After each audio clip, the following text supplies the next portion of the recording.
Good morning, my friends. Friday morning, last work day of the week for many of you that are tuning in. We have a legitimate rock star on the line with us today.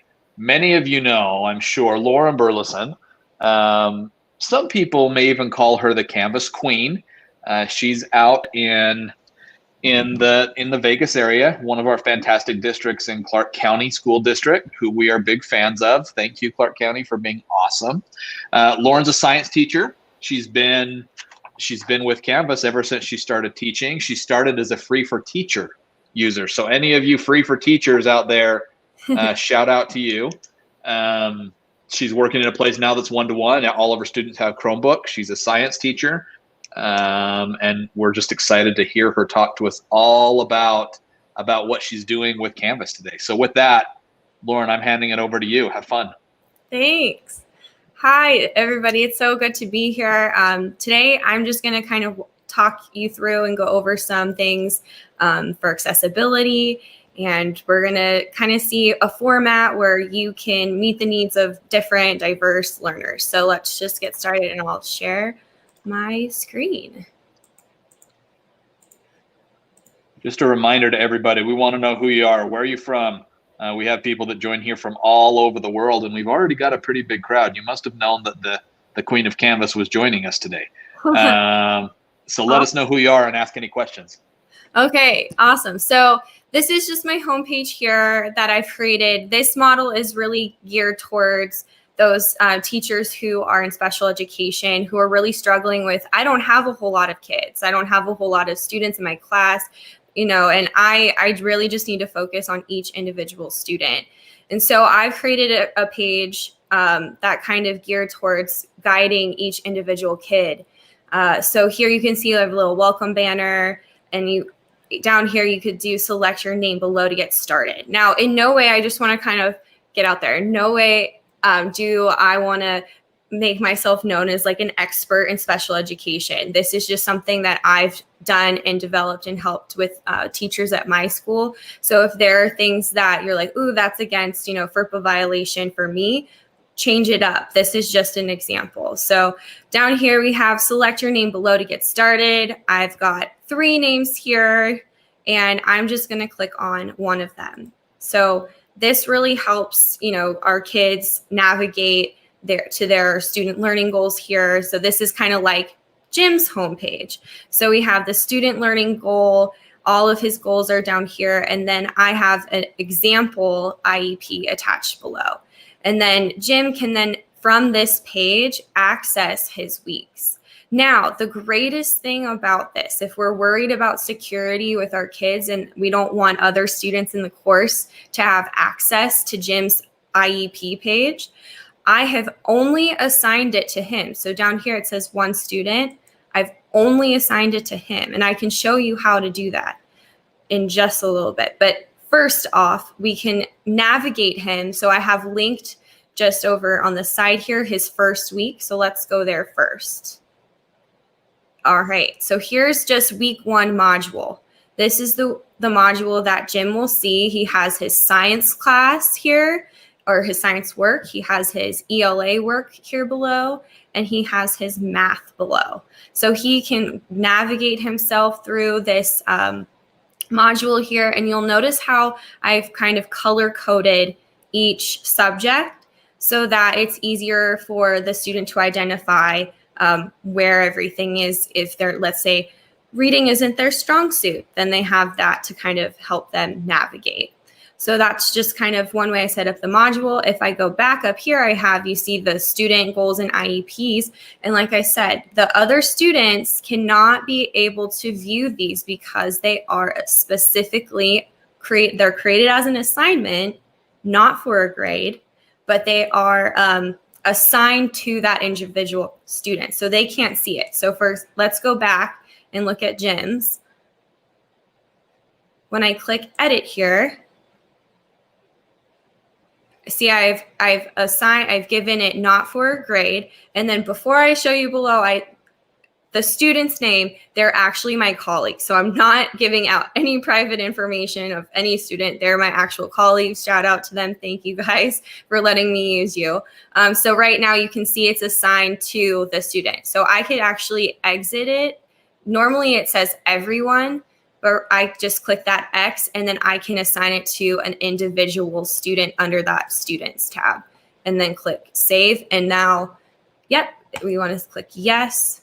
So now only that one student has access to this page. I know that security has been like a real concern with a lot of you special educators in the world. So yeah.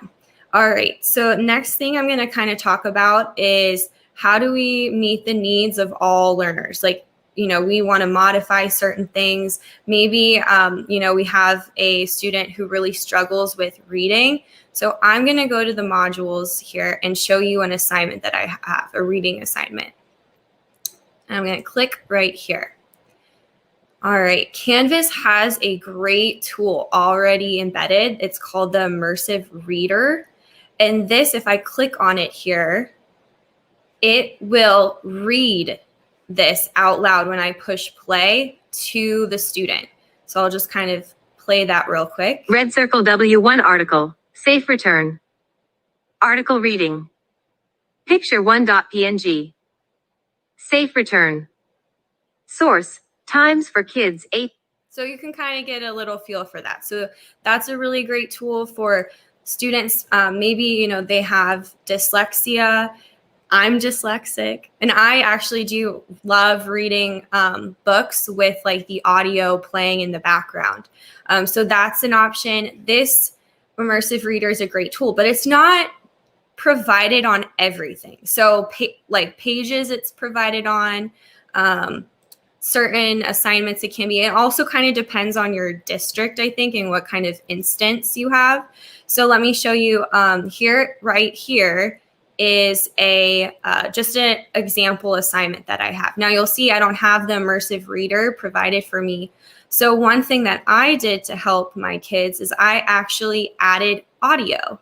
So down below, I recorded myself reading part of these directions because I didn't want to read the whole thing to save time today. So I just clicked play. Prior knowledge. Before the learning of new content takes place, you will evaluate your prior knowledge. You will also be introduced to the objective and explore open-ended questions.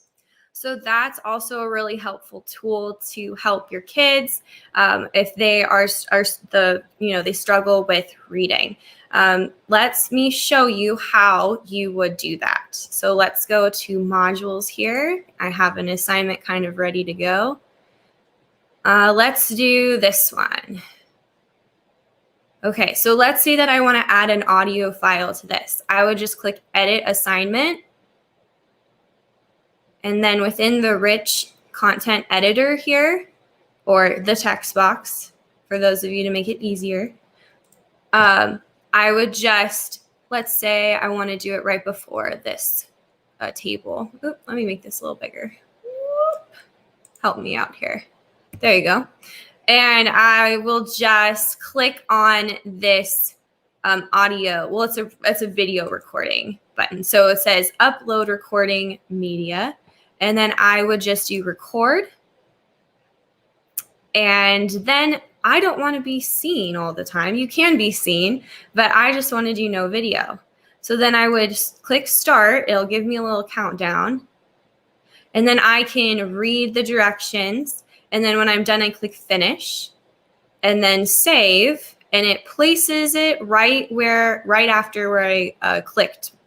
So now my students can play this. And once it loads, and I can just click save. And then it's given to me right here. So they can play that audio file and read along if that really helps them. Great. Okay, so another thing with that kind of recorded media. Let's say that you have a student that is not very good at writing. You can actually set this up for students to create work in different ways. So maybe instead of writing out answers, so we had that article before. I'll show you real quick again. So we have this little article, and they could have read it with the Immersive Reader and like listened to the audio.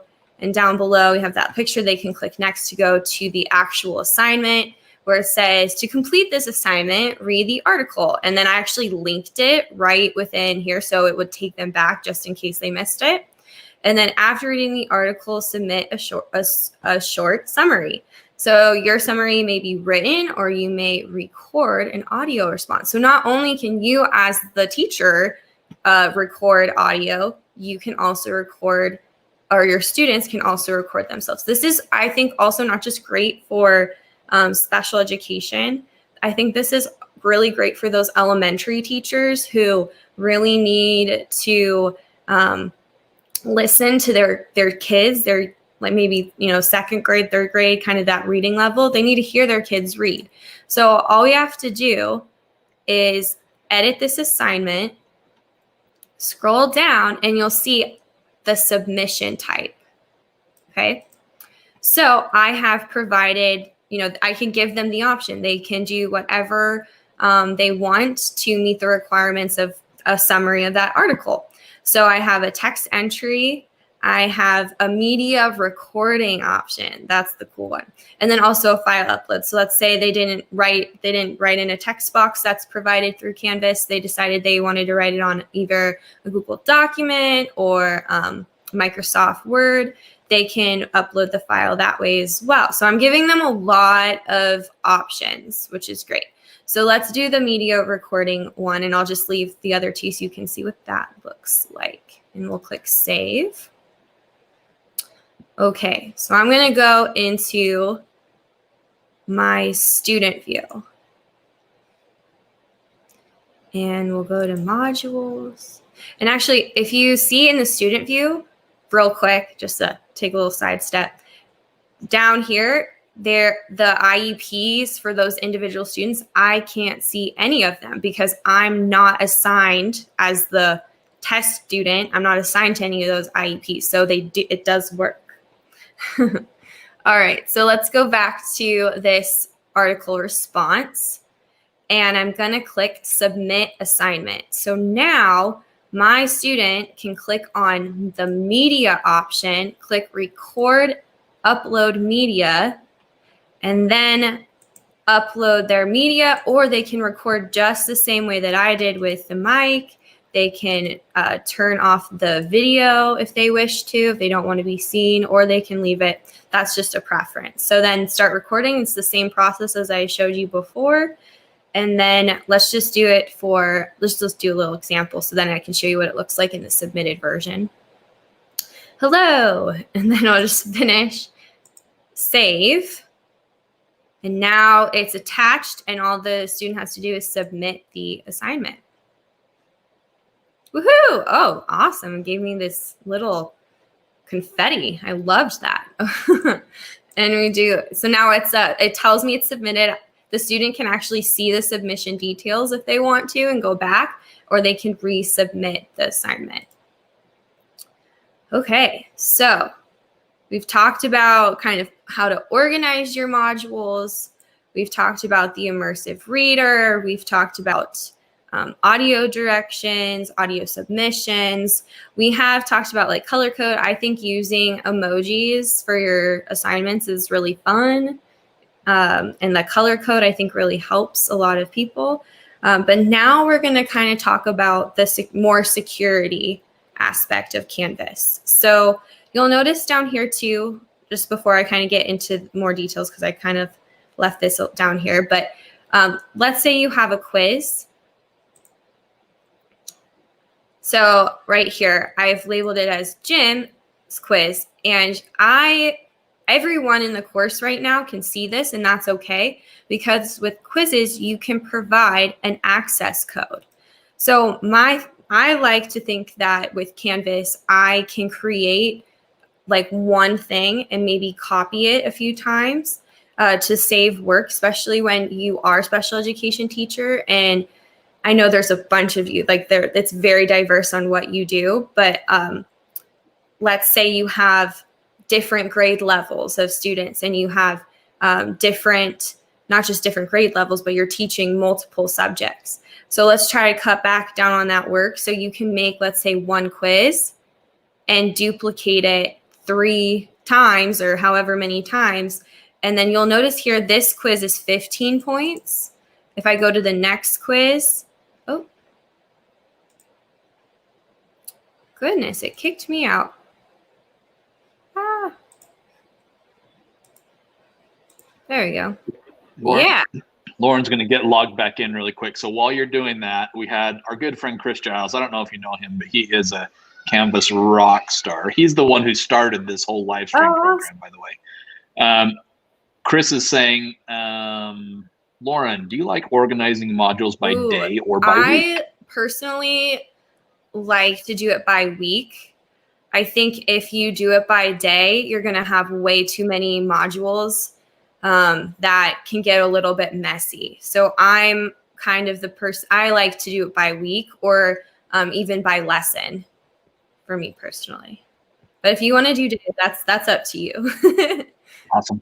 And that's, I think, a really great thing about Canvas is you can organize it however you want. So if like something's not really working for you, if you're following someone else's kind of organization model, you can kind of just redo it even mid-year and fix it. It's kind of a cool thing. Yeah. Okay, so we're back in the quizzes here. And so you'll see Dwight's quiz, I've altered it with the, when it's in 13 points instead of 15. So let me show you what I did essentially. So I have with the questions, and I know this is the classic quiz. It's not the new quizzes that are so fancy, but this is an older quiz. And let's say I want to add a test bank. So actually, let me go down because we'll just click cancel because I think Pamela doesn't have, yes, she has 0 points. So I'm going to show you how you can create a test bank that has questions. So questions, yep. Find questions, and then I can pick whatever quiz bank I've created. And let's say that, Pamela, she doesn't have to answer all the same questions that Jim does. So I'm only going to pick within that quiz bank that I made. Let's do these ones because that's what Pamela would need. And then it pops them up like so. Save. So now her quiz is 4 points. So you can really diversify here, which is really cool. All right. So now let's get into the production thing. So one thing that you can do right away within the course settings is with the navigations, you can hide people so that your other students cannot contact, like they can't work together, they can't contact each other. Again, we talked about how you can assign assignments to specific people. So if I wanted to, let's say, just assign this first one here, instead of it being for everyone, I could go back in, click edit, and I could assign it to a section. So I could click X. So I could assign it to a section. I could assign it to a specific student or even 2 students. So I could do 2 people like so and save it. So only those 2 people would have access to this assignment and the other person wouldn't. You can add passwords to quizzes. So I'll show you that again within the quiz here. So when I click edit, I can go down. Oh, there we go. And I can require an access code, and you can make it so the student remembers their birthday. So we have like the year, the month, and the day. That's an easy way you could set this up. And then let's see. So this is the last thing that I'm going to show you. That's pretty cool. So if you go to into your, actually not settings, if you go to people, I can actually create sections where I assign the students to that section, so they'll never be able to interact with each other, even within the inbox. So let me show you how that works. So when I go to settings and I click section, I have Jim Halpert, Pam Beasley, right? So that the little abbreviations of their names. I want to add one. Yes. Oh, I want to add one for Dwight. So I'm going to do Dwight Schrute. Can you tell that I think I like The Office a little bit? Now that I've created that section, I can go to people, go to those students. So Darren is going to be my Dwight Schrute for today.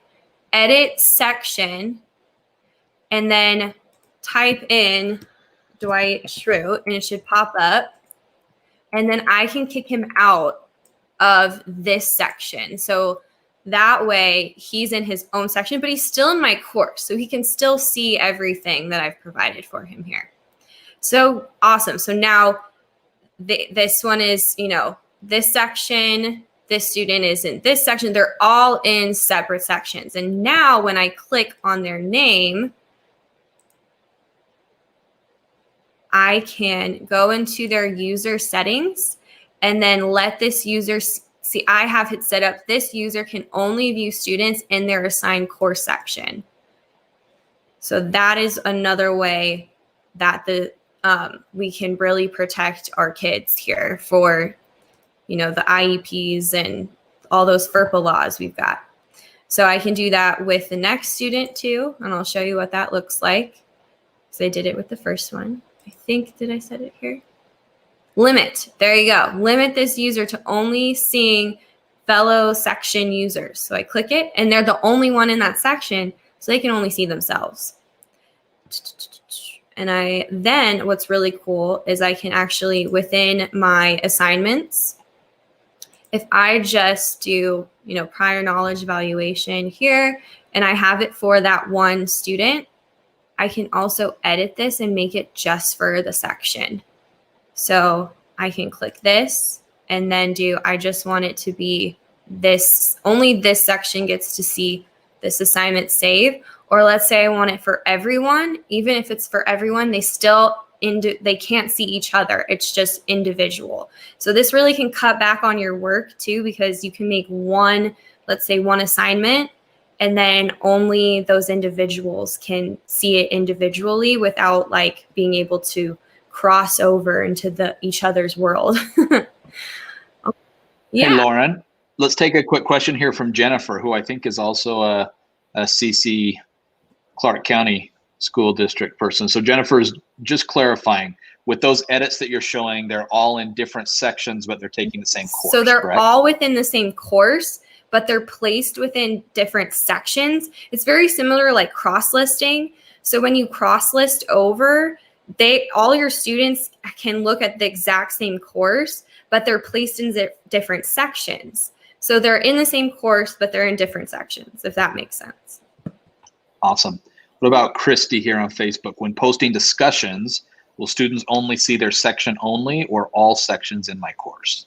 Yeah, so I know that a lot of teachers have been afraid of using, like special education teachers have been afraid of using discussions. But if you place the student into individual sections, they can't see each other. So it'll appear as an individual discussion board. Awesome.